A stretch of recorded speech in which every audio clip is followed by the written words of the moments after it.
Καλώς ήρθατε στο τέταρτο και τελευταίο επεισόδιο του From A to Johnny the Show on the go. Έχουμε γυρίσει όλη την Ελλάδα. Αθήνα, Θεσσαλονίκη βασικά. Είμαστε πάλι στη Θεσσαλονίκη, αυτό συμβαίνει. Έχω τρομερή καλεσμένη. Θέλω να γίνει ένας χαμός για τη Φράου Δήμητρα. Έρχομαι και πετάω.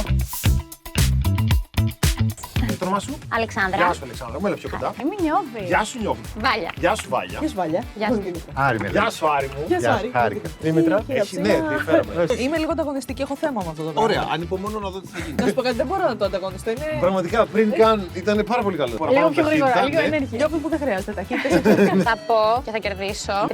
Ένα από τα δύο πράγματα που είπε ισχύει, το είπε, απλά δεν θα κερδίσει Δεν θα αυτή την κερδίσει. απάντηση. Πρίζα ή πρίζα. Εδώ είναι πρίζα. Οπότε είναι Πρίζα. πριζόν. Σαν τις πιτζάμες, πιτζάμες. Καλά, αυτό είναι πιτζάμες τώρα. Αυτό είναι το επεισόδιο. Δήμητρα, ήσουν εκπληκτική. Ευχαριστώ πολύ. Εμείς ευχαριστούμε πάρα πολύ. Ξεκίνησε με την παρουσία σου. Γεια σου, Δήμητρα. Γεια σου.